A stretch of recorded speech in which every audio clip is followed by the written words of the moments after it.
विमानतळावर आज सकाळी तुम्ही आलात, क्या बात आहे. कोणी पळवले?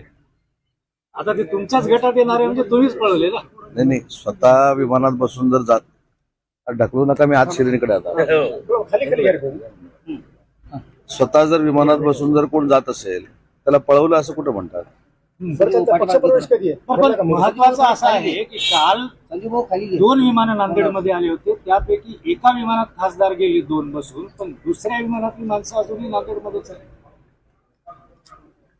खरं तर या सगळ्या चर्चा ज्या होत आहेत, आता मी विमानातून उतरल्यानंतर युबीटीची दिल्लीतली पत्रकार परिषद बघितली. त्याच्यामुळे या सगळ्या गोष्टीची कल्पना माझ्यापेक्षा तुम्हाला जास्त आहे. कारण नांदेडमधनंच काल 2 खासदार इथनं गेले असं आपलं म्हणणं आहे आणि ते आता दिल्लीमध्ये आहेत.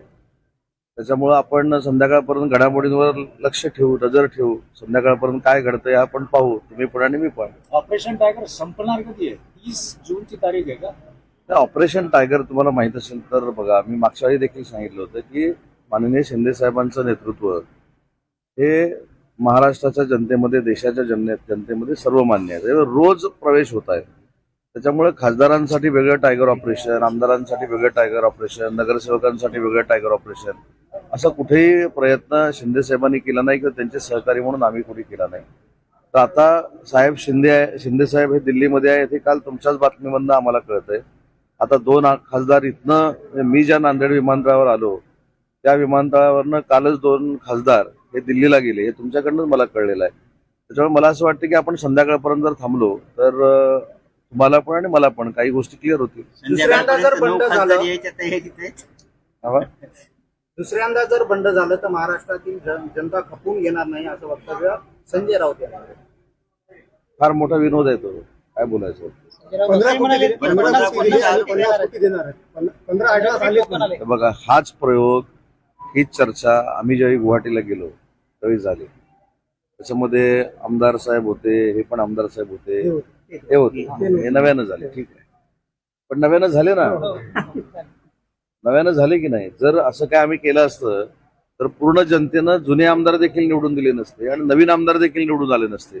त्याच्यामुळे आमचे कदम साहेब नव्यानं निवडून आले, याचा अर्थ शिंदे साहेबांवर महाराष्ट्रातल्या जनतेचा विश्वास आहे. आणि दुसरी महत्वाची गोष्ट की हा गांडू आहे, तो गांडू आहे, हे काही शब्दप्रयोग राजकारणामध्ये चांगले नाही.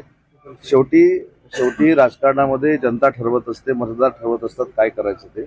आणि आमच्या बाजूनं नगरपालिकांमध्ये कौल आला, महानगरपालिकेला कौल आला, जिल्हा परिषद पंचायत समिती कौल आला, तर मतदारांचा कौल महत्वाचा असतो. त्याच्यामुळे कोण गावगुंड पाठवून जर मस्ती करणार असतील तर पोलीस त्याच्यावर कारवाई करतील, पोलीस त्याची दखल घेतील. पण जिथं ऑपरेशनच, हेच सांगतात ऑपरेशन चालू आहे, हेच सांगतात. कसं आहे की आपल्या माणसावर आपणच जर विश्वास ठेवतो तो शेवटी नाईलाजानं ह्या सगळ्या प्रक्रिया करत असतो. जर स्वतःचा विश्वास आपल्या माणसावर ठेवला नाही अशा गोष्टी होत नाहीत. त्याच्यामुळे म्हणून मी सांगितलं की शिंदे साहेब दिल्लीमध्ये आहेत, हे देखील तुमच्याकडनं आम्हाला कळलेलं आहे. 6 आमदार युबीटीच्या पत्रकार परिषदेला नाही, हे तुमच्याकडनं आम्हाला कळलेलं आहे. म्हणजे मला देखील उत्सुकता लागलेली आहे की संध्याकाळपर्यंत काय घडणार आहे. ओमराजे निंबाळकरांवर दबाव होता, तुमच्या बाजूने जर निकाल पाहिजे असेल तर आमच्याकडे या, असं वक्तव्य संजय राऊत यांनी केलंय. म्हणजे ज्युडिशरीवर त्यांनी एक लक्षात घ्या, संजय राऊत साहेबांचा हा स्वभाव आहे, ज्युडिशरीवर टीका करणं, त्याच्यानंतर निवडणूक आयोगावर टीका करणं, आमच्या सगळ्यांवर टीका करणं. मुद्दा असा राहतो, टीकेचं परिवर्तन मतामध्ये झालंय का? एवढ्या निवडणुका झाल्या, नगरपालिकेच्या निवडणुका झाल्या, खासदारकीच्या निवडणुका झाल्या, आमदारकीच्या निवडणुका झाल्या, त्याच्यामध्ये कुठेही या टीकेचं रूपांतर मतामध्ये झालेलं नाही. पण एक मात्र मी त्यांचं कौतुक काल पण केलं, आज देखील नांदेडमध्ये करतो, की ते रोज बोलतायत म्हणून युबीटीचं अस्तित्व जाणवतंय. ते जर पत्रकार परिषद घ्यायचे थांबले तर तुम्ही पण मला सांगा युबीटीचं अस्तित्व काय. त्याच्यामुळं युबीटीचं जे काय असेल ते अस्तित्व टिकवण्यामध्ये संजय राऊतांचा फार मोठा सिंहाचा वाटा आहे. आणि गेले 4 वर्ष ते अशाच पद्धतीची बदनामी करतायत, पण या बदनामीचं रूपांतर कधीही मतामध्ये झालं नाही. आणि शिवसेना जी शिंदे साहेबांची आणि वंदनीय बाळासाहेबांच्या विचाराची ज्या शिवसेनेमध्ये आम्ही काम करतोय त्या शिवसेनेवर कधीही परिणाम झाला नाही. महायुतीचं उद्या मतदान होणार आहे. आता एकनाथ शिंदे गटामध्ये जे आहे ते नागेश पाटील आष्टीकर येणार आहे. उद्या कृष्णा पाटील नांदेडमध्ये उमेदवार आहे. नेमका आता या शिंदेच्या नगरसेवकांनी कोणाला मतदान करायचं? कृष्णा एक लक्षात पाटील ठेवा, महायुतीचे जे उमेदवार आहेत म्हणजे भारतीय जनता पार्टी, शिवसेना आणि राष्ट्रवादी काँग्रेस पार्टीचे जे उमेदवार आहेत त्यांनाच मतदान करावं असा आदेश माननीय एकनाथ शिंदे साहेबांचा आहे. त्याच्यामुळे अपक्षाला मतदान होण्याचा प्रश्न कृष्णा येतो. पाटील हे उभे आहेत ना. आता नावं मला माहित नाहीत, मी एवढा अभ्यास कोणाचा केला नाही. म्हणून मी काय सांगितलं की महायुतीचे जे उमेदवार आहेत, परत मी नावं घेतो पक्षाची, त्याच्यामध्ये भारतीय जनता पार्टी, शिवसेना आणि राष्ट्रवादी काँग्रेस पार्टीचा उमेदवारच कुठे नाही 11 याच्यामध्ये, कारण ते दोन्ही बिनविरोध झाले. त्याच्यामुळे जिथं महायुतीचे उमेदवार आहेत, आमच्या महायुतीच्या मित्र पक्षाचे उमेदवार आहेत, तिथंच मतदान आमची लोक करणार. ऑपरेशन टायगर साठी वर्धापन दिनाचा मुहूर्त निवडलाय असं काय? आपण संध्याकाळपर्यंत थांबू ना. माझं असं म्हणणं आहे की मी तुम्हाला जेवढं कुतूहल आहे ना, त्याच्यापेक्षा दुपटीनं कुतूहल मला देखील आहे की संध्याकाळपर्यंत काय होणार आहे, उद्यापर्यंत काय होणार आहे, 19 तारखेला काय होणार आहे. त्याच्यामुळे ह्या सगळ्या गोष्टी जरा आपण वेळेवर काळावर सोडून देऊ. संध्याकाळी जाताना परत आपण बोलू. तुमच्याकडे काही आकडा वगैरे आहे का, किती खासदार आहेत अजून येणारी? तर एकूण टोटल युबीटीची आकडा 9च आहे, तर त्याच्यापेक्षा जास्त कसे येऊ शकतात. त्याच्यामुळं येण्यावर चर्चा झाली नाही, परंतु ते गैरहजर राहतील, ते गैरहजर राहून शिंदे साहेबांच्या संपर्कात आहेत, ते शिंदे साहेबांबरोबर जातील. हा अविश्वास 15 कोटीचा संबंध नाही, हा विश्वास दाखवल्यामुळेच, अविश्वास दाखवल्यामुळेच कदाचित हे 6 खासदार युबीटीच्या पत्रकार परिषदेला नसावे. दुसऱ्यांदा बंड होतोय उद्धव ठाकरेंच्याबद्दल का नाराजी असेल एवढी?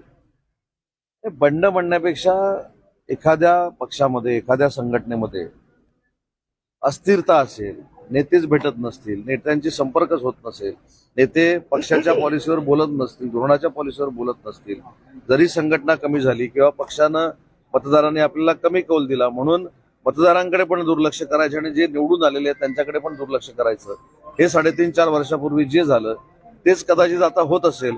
म्हणून हे 6 खासदार कदाचित त्या पत्रकार परिषदेला उपस्थित नसतील.